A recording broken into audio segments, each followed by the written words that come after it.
നമ്മുടെ ബസ്സിനെ പറ്റി കുറച്ച് കാര്യങ്ങൾ പറഞ്ഞുതരാം കേട്ടോ.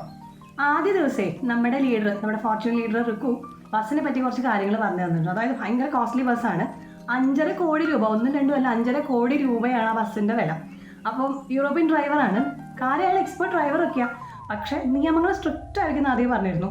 നമ്മൾ ഈ ഏഷ്യൻ ഭൂഖണ്ഡത്തിൽ നിന്ന് വരുന്ന ആൾക്കാരൊക്കെ ഭയങ്കരമായിട്ട് ബഹളം വെക്കുന്നവരാണെന്നാണ് അവരുടെ ഒരു ധാരണ. അതുകൊണ്ട് തന്നെ ഡ്രൈവറിൻ്റെ തൊട്ട് പുറകുള്ള സീറ്റിൽ ആദ്യമേ തന്നെ പറഞ്ഞു, ആരും അവിടെ ഇരിക്കാൻ പാടില്ല, സംസാരിക്കാൻ പാടില്ല. നമ്മൾ സംസാരിച്ചാൽ അയാളുടെ കോൺസെൻട്രേഷൻ പോകും പോലും. മനുഷ്യരല്ലേ, നമ്മൾ സംസാരിക്കും. പിന്നെ അതുപോലെ ഇടയ്ക്കിടയ്ക്ക് സ്നാക്സ് നമ്മൾ കഴിക്കുമായിരുന്നു, ലോങ് ജേർണി അല്ലേ. 2ാമത്തെ ദിവസം വിളിച്ചിട്ട് പറഞ്ഞു, നിങ്ങൾ സ്നാക്സ് കഴിച്ചോ, പക്ഷേ ഒരു സാധനം താഴെ ഇടരുത്. പിന്നെ ബസ്സിൻ്റെ ഉള്ളിൽ തന്നെ ഇൻബിൽട്ടായിട്ട് അവിടെ വേസ്റ്റ് ഇടാനുള്ള സൗകര്യമുണ്ട്. അപ്പോൾ അതിനകത്ത് തന്നെ നമ്മൾ ഈ വേസ്റ്റ് ആയിട്ടുള്ള പേപ്പറും കടലാസും ഒക്കെ നിക്ഷേപിക്കണം, ബോട്ടിലിടണം എന്നൊക്കെ പറഞ്ഞു. 3ാമത്തെ ദിവസം ആയപ്പോഴേക്കും ശരിക്കും പറഞ്ഞാൽ നമ്മളതൊന്നും വലിയ കാര്യമൊക്കെ ഉണ്ടായിരുന്നില്ല കേട്ടോ. 3ാമത്തെ ദിവസം രാത്രി ആകുമ്പോഴേക്കും ഈ റുക്കുവിനെ നമ്മുടെ കൂട്ടത്തിൽ, നമ്മുടെ സഞ്ചാരികളുടെ കൂട്ടത്തിൽ ഒരാളെയും ഡ്രൈവർ വിളിച്ചുകൊണ്ട് പോയിട്ട് ഭയങ്കര ചീത്ത. അയാൾ പറഞ്ഞു, എൻ്റെ ബസ് എങ്ങനെയൊന്നും ആക്കാൻ പറ്റില്ല, ഞാനിത് ക്ലീൻ ചെയ്യൊന്നുമില്ല, നിങ്ങളിനി സ്നാക്സ് കഴിക്കണ്ട. അപ്പോൾ അങ്ങനെ ബസ്സിൻ്റെ അകത്തിരുന്ന സ്നാക്സ് കഴിക്കൽ അതുകൂടി ഇങ്ങ് നിർത്തി. പിന്നെ കുട്ടികളൊക്കെ ഉണ്ട്, അപ്പോൾ എന്ത് ചെയ്യും, അപ്പോൾ ഇടയ്ക്ക് നിർത്തുമ്പോൾ പുറത്ത് വെച്ചിട്ട് ഭക്ഷണം കഴിക്കും, അകത്തേക്ക് കയറും. പിന്നെ ബസ്സൊക്കെ ഭയങ്കര ട്രാവലിംഗ്, ഭയങ്കര യാത്ര സുഖമായിരുന്നു. എന്താണെന്ന് വെച്ചാൽ നല്ല ഉയർന്ന സീറ്റുകളാണ്, ഡ്രൈവർ കുഴിയിലിരിക്കുന്നത്, നമ്മൾ ബാഗും സാധനങ്ങളൊക്കെ താഴെ വയ്ക്കുന്നത്, നല്ല സസ്പെൻഷനാണ്. അപ്പോൾ അതുകൊണ്ട് നല്ല യാത്രയൊക്കെ ആയിരുന്നു. പക്ഷേ എഴുന്നേറ്റ് നിൽക്കാൻ സമ്മതിക്കില്ല, എപ്പോഴും നമ്മൾ ബെൽറ്റ് ഇട്ടിരിക്കണം. കാരണം ബ്രേക്ക്, പവർ ബ്രേക്ക്, ചെറുതായിട്ടൊന്ന് ബ്രേക്ക് ചവിട്ടിയപ്പോൾ നമ്മൾ മറിഞ്ഞു വരും. പിന്നെ മാത്രമല്ല അവിടുത്തെ സ്ഥലങ്ങളിൽ നിർത്തിയ ആളുകളെ ബസ്സിലൊന്നും കൊണ്ടുപോകാൻ പാടില്ല, ഇങ്ങനെ സ്ട്രിക്റ്റ് റൂളാണ്. അപ്പോൾ ഇങ്ങനെ തുടർച്ചയായിട്ട് നമ്മളിങ്ങനെ ഒറ്റ വടി പോലെ ഇങ്ങനെ ഇരിക്കുന്നതുകൊണ്ട് നമുക്ക് നടുവേദനയും കഴുത്തുവേദനയൊക്കെ ഉണ്ടായിരുന്നു. പക്ഷേ കൃത്യമായ സ്ഥലങ്ങളിൽ ഭക്ഷണം കഴിക്കാനും വാഷ്റൂമിൽ പോകാനൊക്കെ നിർത്തിയിരുന്നത് കൊണ്ട് ഒരു റിലാക്സേഷൻ നമുക്ക് കിട്ടിയിരുന്നു. പിന്നെ വാഷ്റൂമിൽ പോകുമ്പോൾ പൈസ കൊടുക്കണം കേട്ടോ, യൂറോ കൊടുക്കണം. 1 യൂറോ 2 യൂറോ ഒക്കെ കൊടുക്കണം.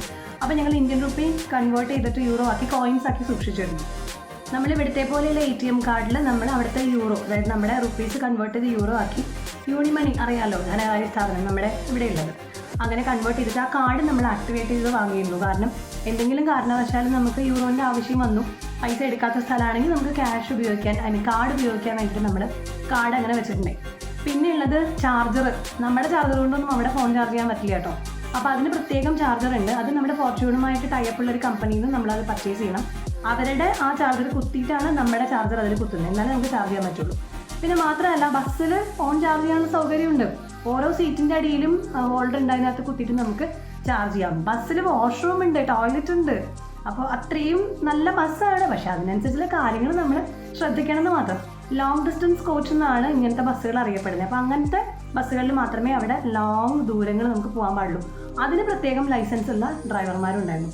യാത്രയ്ക്കിടെ ഒരിക്കൽ പോലും ഈ ഡ്രൈവർമാർ പുകവലിക്കുകയോ അല്ലെങ്കിൽ മദ്യം കഴിക്കുകയോ ചെയ്യില്ല. വളരെ നല്ല ഉറക്കം, അവരുടെ ഭക്ഷണം ഒക്കെ നമ്മുടെ ഉത്തരവാദിത്തമാണ്. അതവർ കൃത്യമായിട്ട് ഫോളോ ചെയ്യുകയും ചെയ്യും. പിന്നെ മാത്രമല്ല ഓരോ രാജ്യത്തു നിന്ന് മറ്റു രാജ്യത്തിലേക്ക് പോകുമ്പോൾ കൃത്യമായ ചെക്കപ്പ് ഉണ്ട്, രേഖകളെല്ലാം കാണിച്ചിട്ട് അവിടെ ചെക്ക് ചെയ്യും. ചിലപ്പോഴൊക്കെ അവർ ബസ് കയറി വന്നിട്ട് നോക്കും, നമ്മൾ ബെൽറ്റ് ഇട്ടിടണോ നോക്കും, പ്രോപ്പർ സീറ്റിംഗ് ആണോ നോക്കും. അതുകൊണ്ട് ഭയങ്കര ഡിസിപ്ലിൻഡ് ആയിട്ടുള്ള ട്രാവലായിരുന്നു. കോരൻ എന്നായിരുന്നു അത്ര അയാളുടെ പേര്. ഞങ്ങൾ കോരൻ എന്നാണ് രഹസ്യമായിട്ട് അയാളെ വിളിച്ചുകൊണ്ടിരുന്നത്.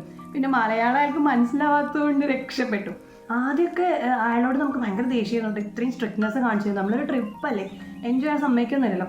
പക്ഷേ ഞങ്ങളോടൊക്കെ അയാൾ ഭയങ്കര സൗമ്യനും സന്തോഷവാനും ഒക്കെ ആയിട്ടാണ് കാണപ്പെട്ടിരുന്നത്. പക്ഷേ നമ്മുടെ ലീഡറിൻ്റെ അടുത്ത് പുള്ളിക്കാരൻ ഭയങ്കര സ്ട്രിക്റ്റ് ആയിരുന്നു. കാരണം നിയമങ്ങളൊക്കെ പുള്ളിക്കാരനോട് പറഞ്ഞിട്ട് നമ്മളെ കൊണ്ട് അയാൾ ചെയ്യിപ്പിക്കുമായിരുന്നു. ആദ്യമൊന്നും ഞങ്ങൾക്ക് ഈ പരിക്കം പ്രകൃതം പറ്റുന്നേ ഉണ്ടായില്ല. പ്രത്യേകിച്ച് പ്രായമായ ആൾക്കാരൊക്കെ ഞങ്ങൾ ഹാൻഡിൽ ചെയ്യടാ എന്നൊക്കെ റിക്കുവിനോട് പറയുന്നുണ്ടായിരുന്നു. പക്ഷേ റിക്കു പറഞ്ഞു, മിണ്ടാതിരിക്ക്, നമുക്കിവിടെ നിന്ന് പോയി തിരിച്ചു പോകണമെന്ന് പറഞ്ഞിട്ട് നമ്മളങ്ങനെ പേടിച്ചിരുന്നു. പക്ഷേ പുള്ളിയുടെ ഡ്രൈവിംഗ് ഭയങ്കര അടിപൊളിയായിരുന്നു. വളരെ സേഫായിട്ട് നാരോ ആയിട്ടുള്ള വഴിയിലൂടെ മലയാളം മുകളിലേക്ക് നമ്മളെ കൊണ്ടുപോയപ്പം നമുക്ക് മനസ്സിലായി എന്തിനാണ് ഇത്ര കർക്കശമായിട്ട് അദ്ദേഹം ഈ നിയമങ്ങൾ പറഞ്ഞിരുന്നതെന്ന്. ശരിക്കും പറഞ്ഞാൽ യാത്രയുടെ അവസാനം ആകുമ്പോഴേക്കും നമുക്ക് പുള്ളീനെ നന്നായിട്ട് ബോധിച്ചു. നമ്മൾ നല്ലൊരു എമൗണ്ട് ടിപ്പായിട്ട് കൊടുത്ത് താങ്ക്സ് ഒക്കെ പറഞ്ഞിട്ടാണ് നമ്മൾ ലാസ്റ്റ് ആ ബസ്സിൽ നിന്ന് ഇറങ്ങിയത്. പിന്നെ ഉള്ളത് അയാൾക്ക് ഇംഗ്ലീഷ് അറിയാമായിരുന്നു എന്നുള്ളത് ഭയങ്കര അഡ്വാൻറ്റേജ് ആയിരുന്നു. അപ്പോൾ നമ്മുടെ റിക്കു പറയുമായിരുന്നു, നമുക്ക് കിട്ടുന്ന ഡ്രൈവേഴ്സ് ചിലർക്കൊന്നും ഇംഗ്ലീഷ് പോലും അറിയാത്തത്. ഇംഗ്ലീഷ് അറിയില്ല എന്ന് പറഞ്ഞാൽ അത് വലിയ കാര്യമൊന്നുമില്ല, മിക്കവാറും അവിടെ ആർക്കും ഇംഗ്ലീഷ് അറിയില്ല.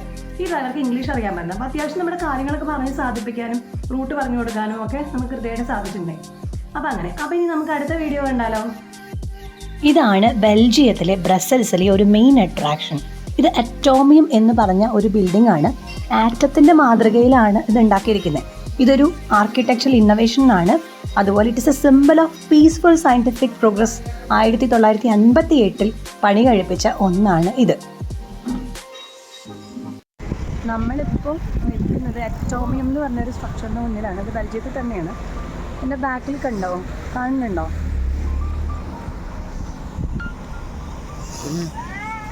കാണാൻ പറ്റുന്നുണ്ടോ? ഒരു ആറ്റത്തിൻ്റെ സ്ട്രക്ചർ കാണുന്നില്ലേ? ഈ സ്ട്രക്ചർ ആക്ച്വലി ഒരു സ്ട്രക്ചർ മാത്രമല്ല, അതൊരു ബിൽഡിംഗ് ആണ് കേട്ടോ. അതിൻ്റെ ആ ഒരു ഗ്ലോബ് പോലെ കാണുന്നില്ലേ? അതിനകത്തും ഓഫീസുകളും റെസ്റ്റോറൻറ്റുകളും ഒക്കെ ഉണ്ട്. നമുക്കതിനകത്തേക്ക് പ്രവേശനമില്ല. ഇതിവിടെ കുറച്ച് കാലങ്ങൾക്ക് മുമ്പ് ഒരു കോൺഫറൻസ് നടന്നു. ആ കോൺഫറൻസിൻ്റെ ഓർമ്മയ്ക്കായിട്ട് അവർ ഉണ്ടാക്കിയിട്ടുള്ള സ്ട്രക്ചറാണെന്നാണ് പറയുന്നത്. ഇഷ്ടംപോലെ സഞ്ചാരികൾ ഇവിടെ വരുന്നുണ്ട്. ബെൽജിയത്തിലൊരു മെയിൻ അട്രാക്ഷൻ സൈറ്റാണ് കാണുന്നത് തോന്നുന്നു. ഞങ്ങളുടെ ബസ്സോട് നിർത്തിയിട്ട് ഞങ്ങളോട് കണ്ടോളാൻ പറഞ്ഞിരിക്കുക. നമുക്ക് ജസ്റ്റ് അതിന് മുമ്പ് പോയി എടുക്കാം, അത്രയേ ഉള്ളൂ.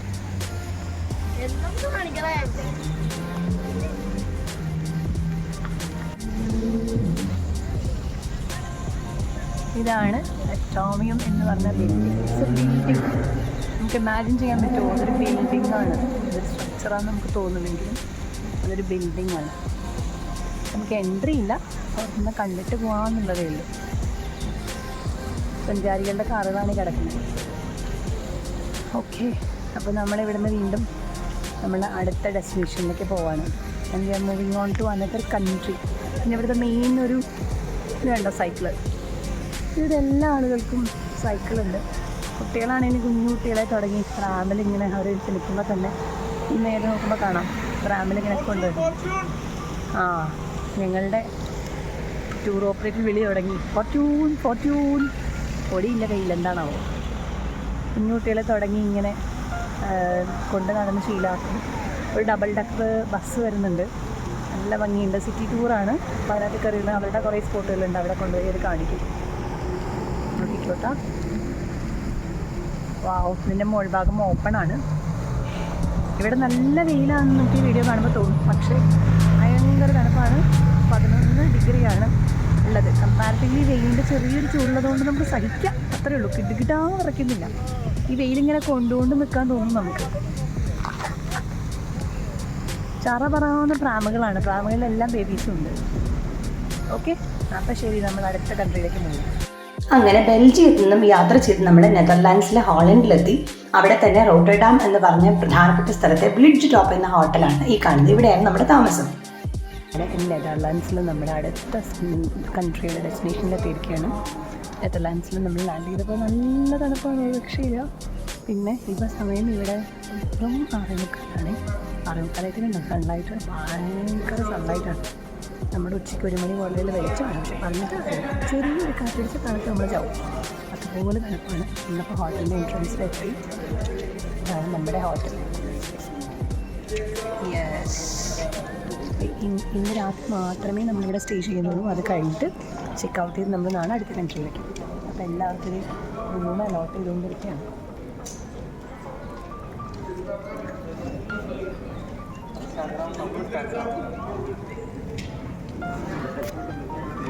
അങ്ങനെ നെതർലാൻഡ്സിൻ്റെ റൂമിൽ നമ്മളെത്തി. ഈ റൂം ഒന്ന് കാണിച്ചു തരാം കേട്ടോ. നമ്മളിതേ റൂമിൻ്റെ കടന്നു കഴിയുമ്പം ഒരു കബോർഡ് ഉണ്ട്. റൈറ്റ് സൈഡിൽ തന്നെ വാഷ്റൂം ഉണ്ട്. ഇതാണ് നമ്മുടെ റൂം. ഇവിടെ മിററുണ്ട് കേട്ടോ. ഓക്കെ, 2 ബെഡുള്ള റൂമാണ്. പിന്നെ ഇവിടെ ഇതുപോലെയൊക്കെ ഉണ്ട്. നല്ല അടിപൊളി റൂമാണ്. അത്യാവശ്യം TV ഉണ്ട്, അത്യാവശ്യം ലക്ഷറിയൊക്കെ ഉണ്ട്. ഓക്കെ, അപ്പം നൈസ് സ്റ്റേ അറ്റ് നെതർലാൻഡ്സ്. ഇവിടെ നിന്ന് നോക്കുമ്പോൾ കാണുന്നൊരു വ്യൂ ഉണ്ടാവും. ഇവിടെ നിന്ന് വിൻഡോയിൽ നോക്കി കഴിയുമ്പോൾ ചുറ്റും പാർക്കിംഗ് ഏരിയയാണ്. അതിൻ്റെ തുറക്കാം. അയ്യോ, മൈ ഗോഡ്. ഉണ്ട്, പാർക്കിംഗ് ഏരിയ ആണ് കാണുന്നത്. ഈ ഹോട്ടലിൻ്റെ ആണോ എന്നറിയില്ല, ഭയങ്കര പാർക്കിംഗ് ഏരിയയാണ്. പിന്നെ അപ്പുറത്ത് ടർഫുണ്ട്, അത് വേറെ വീഡിയോയിൽ കാണിച്ചു തരാം. അതിനകത്ത് ആളുകൾ കളിക്കുന്നുണ്ട്, നല്ല ഗ്രീനറി മെയിൻറ്റെയിൻ ചെയ്യുന്നുണ്ട്.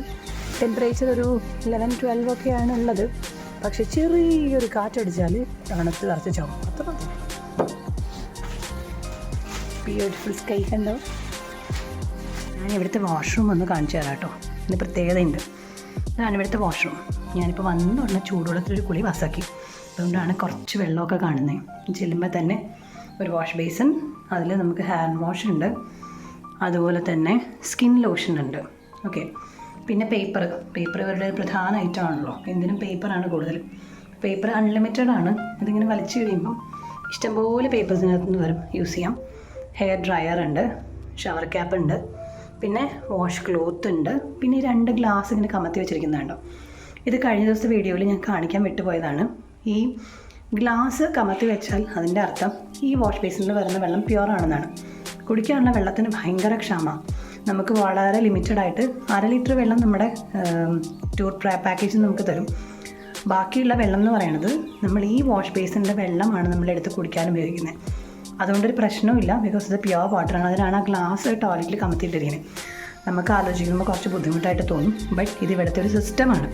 പിന്നെ ടോയ്ലറ്റ് കണ്ടല്ലോ, ടോയ്ലറ്റിൻ്റെ സൈഡിലായിട്ട് ചെറിയൊരു വാഷ് ബേസിൻ കണ്ടോ, അത് വാഷ് ബേസിനല്ല, നമുക്ക് ടോയ്ലറ്റിൽ പോയതിന് ശേഷം വാഷ് ചെയ്യാനുള്ള സംവിധാനമാണ്. ഇവിടെ പേപ്പർ വെച്ച് തുടയ്ക്കാം, അതോടൊപ്പം തന്നെ ഈ ഒരു വാഷ് ബേസിൻ്റെ ഇരുന്നുകൊണ്ട് നമുക്ക് വാഷ് ചെയ്ത പ്രത്യേകതയാണ്. പിന്നെ ആസ് യൂഷ്വൽ നമ്മൾ കാണുന്ന പോലെ ഇവിടെ ഒരു കുളിക്കാനുള്ള ക്യൂബിക്കിളുണ്ട് കണ്ടോ. അപ്പോൾ അതിനകത്ത് ഹോട്ട് വാട്ടർ കിട്ടും, ഷവർ വേണമെങ്കിൽ ഷവർ, ഹാൻഡ് ഷവർ വേണമെങ്കിൽ അങ്ങനെ വരും. പിന്നെ ഇവിടെ നമുക്ക് യൂസ് ചെയ്യാനായിട്ട് ഷാമ്പൂ, കണ്ടീഷണർ, ബോഡി വാഷൊക്കെ ഉണ്ട്. ഇതൊരു പ്രത്യേക ഏരിയ ആയിട്ട് തിരിച്ചിട്ടുണ്ട്. പിന്നെ അതിനകത്ത് ഈ പൈപ്പ്, ഇത് അവിടെയും ഉണ്ടായിരുന്നു, അവിടെ കാണിക്കാൻ പറ്റിയില്ല, സമയക്കുറവുണ്ട്. അപ്പോൾ ഇതിനകത്ത് ഈ ലെഫ്റ്റ് സൈഡിലെ ഈ ഒരു സംഗതി തിരിച്ചു കഴിയുമ്പോൾ നമുക്ക് ഒന്നുകിൽ ഹാൻഡ് ഷവർ അല്ലെങ്കിൽ ബോഡി ഷവർ അങ്ങനെയായിട്ട് വരും. അയ്യോ, ഞാൻ തൊട്ടപ്പോൾ തന്നെ വെള്ളം വന്നു. Oh my God.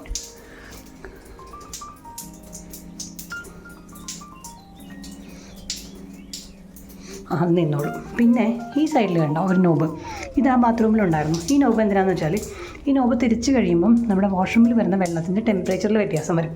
അതായത് നമുക്ക് തണുപ്പ് എത്രത്തോളം ചൂട് വേണോ അതിനനുസരിച്ച് നമ്മൾ ഈ നോബ് തിരിച്ചു കൊടുത്താൽ മതി. നല്ല തിളച്ച വെള്ളം വേണോ, ചെറിയ വാം വാട്ടർ വേണോ, അതനുസരിച്ച് നമുക്ക് അഡ്ജസ്റ്റ് ചെയ്യാൻ പറ്റും. ഞാനിതിപ്പോൾ തിരിച്ച് നല്ല തിളച്ച വെള്ളത്തിൽ ഒരു കുളി കഴിഞ്ഞപ്പോഴാണ് ശ്വാസം ഒന്ന് നേരെ വീണത്. എനിക്ക് തീരെ തണുപ്പ് പറ്റാത്ത ആളാണ്, അതുകൊണ്ട് ഈ തണുപ്പ് ശരിക്കും ഒരു ബുദ്ധിമുട്ടായിട്ട് എനിക്ക് ഫീൽ ചെയ്ത്, ബാക്കി എല്ലാവരും എൻജോയ് ചെയ്യുന്നുണ്ട് എനിവേ. അപ്പോൾ ഇതാണ് ഇവിടുത്തെ വാഷ്റൂം. ഇതൊക്കെ ഇവിടുത്തെ കൾച്ചറുമായിട്ട് ബന്ധപ്പെട്ട് കിടക്കുന്ന കാര്യങ്ങളാണ്, അതുകൊണ്ടാണ് ഈ വാഷ്റൂം ഞാൻ കാണിച്ചത് കേട്ടോ. കുളിയും കഴിഞ്ഞ് വന്ന് പുതപ്പിനടി കയറി കിടക്കുവാണ്. ഇനി 1/2 മണിക്കൂർ കഴിയുമ്പം ഇവിടെ ഡിന്നറിന് വേണ്ടി ചെല്ലണം. എന്തായാലും ഇപ്പോഴാണ് റെസ്റ്റ് ആയത്. വണ്ടിയിൽ ഇരുന്നിരുന്ന് ഭയങ്കര യാത്രയായിരുന്നല്ലോ. രാവിലെ തുടങ്ങിയത് 3ാമത്തെ കൺട്രിയാണ്. ലഞ്ച് ഞാൻ പറഞ്ഞ പോലെ ബ്രസൽസിൽ നിന്നായിരുന്നല്ലോ, നെതർലൻഡ്സിൽ നിന്നാണ് ഡിന്നർ. അപ്പോൾ എത്ര കംഫർട്ടബിൾ കോച്ചാണെങ്കിലും നമുക്ക് ഇരുന്നിരുന്ന് നമ്മുടെ കഴുത്തിന് നല്ല വേദന വരും. അപ്പോൾ അങ്ങനെ ഒരു പ്രശ്നം ഇപ്പോൾ തോന്നുന്നുണ്ട്. എന്തായാലും കുളിച്ചപ്പോൾ കുറേ ആശ്വാസമായി. കുറച്ച് നേരം കിടക്കട്ടെ. രാത്രിയത്തെ ഡിന്നറിനായിട്ട് ഡൈനിങ് റൂമിലേക്ക് പോവാണ്. ഇതാണ് ഇവിടുത്തെ ഡൈനിങ് ഹാൾ. ആദ്യം തന്നെ കുറേ ചോക്ലേറ്റ്സ് ആണ്. ഇത് എനിക്ക് ഒന്ന് പർച്ചേസ് ചെയ്യുന്നതാണ്. നമുക്ക് ഡിന്നർ ഇതിനകത്ത് അവിടെയുമാണ്. ഇവിടെ ഒരു മദേഴ്സ് ഡേ സെലിബ്രേഷൻ നടക്കുന്നുണ്ട്. ഒരു ഹാപ്പി മദേഴ്സ് ഡേ ബോർഡൊക്കെ കാണാം. ഓക്കെ, അങ്ങനെ നമ്മൾ ഡിന്നർ സൈറ്റിലേക്ക് പോകുന്നു. ഭയങ്കര ബ്യൂട്ടിഫുള്ളി ഡെക്കറേറ്റഡ് ആണ് കേട്ടോ ഹാളൊക്കെ. ഓ, പല കൺട്രിയിൽ നിന്നുള്ള ആൾക്കാരുണ്ട് നമ്മുടെ കൂടെ ഭക്ഷണം കഴിക്കാൻ കേട്ടോ. ഇത് തന്നെ അടിപൊളിയായിരിക്കും. അങ്ങനെ ഹോളണ്ടിലെ ഡൈനിങ് ഹാളിൽ നമ്മൾ എത്തി. നോക്കാം, ഇതേ അവിടെ.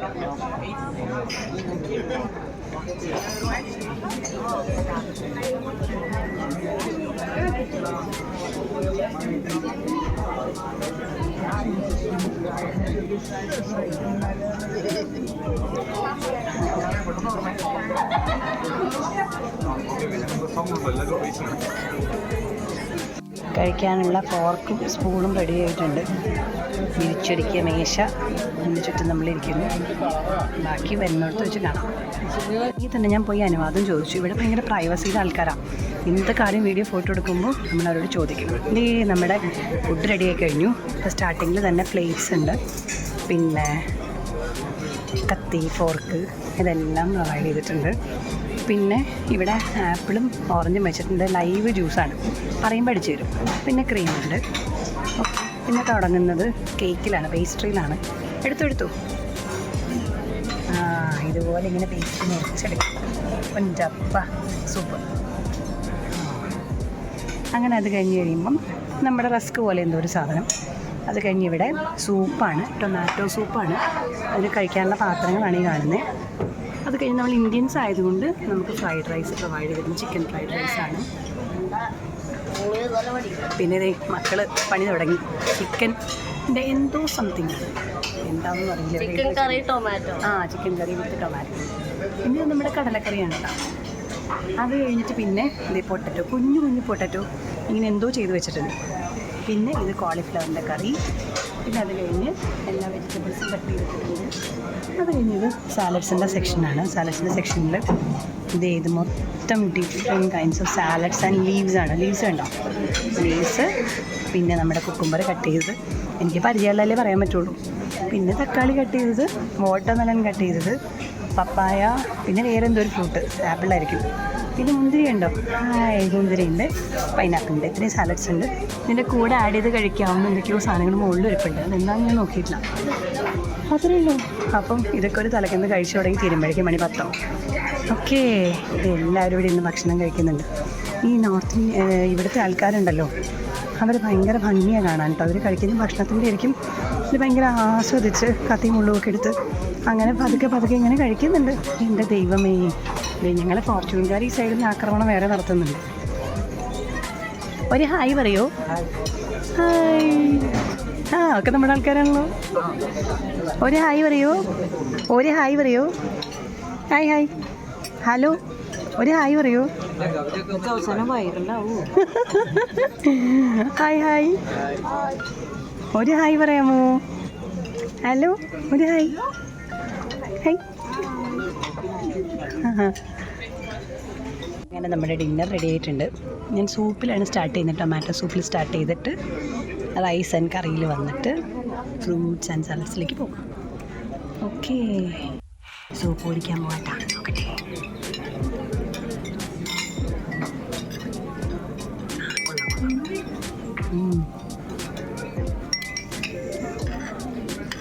നമ്മുടെ ഇന്ത്യൻ ഫുഡാണ്. സൂപ്പ് കഴിഞ്ഞിട്ടോ, അടിപൊളിയായിരുന്നു. ഇനി നമ്മുടെ റൈസും പൊട്ടറ്റോ ഉണ്ട്. പൊട്ടറ്റോ ഉപ്പിട്ട് പുഴുങ്ങിയ സാധാരണ പൊട്ടറ്റോ, പിന്നെ റൈസ് നാട്ടിൽ കിട്ടുന്ന പോലെ തന്നെ. ചിക്കനുണ്ട്, കഴിക്കുകയാണേ. ഡിന്നർ കഴിച്ച് കഴിഞ്ഞ് ഞങ്ങളുടെ ഹോട്ടലിൻ്റെ കോറിഡോറിലൂടെ ഞങ്ങൾ ഇങ്ങനെ പതുക്കെ നടക്കാം. ഇപ്പോൾ പുറത്ത് ഇരുട്ടായിട്ടോ, ഇപ്പോഴാണ് ഇരുട്ടായത്. ഹോട്ടലിൻ്റെ കോറിഡോർ കാണിച്ചെത്തേ. ഇത് നോക്കി, നമ്മൾ 4ാമത്തെ നിലയിലാ. വേണ്ട, നമ്മൾ വന്ന് കയറിയ സ്ഥലം 4th നിലയിലാണ് നമ്മളുള്ളത്.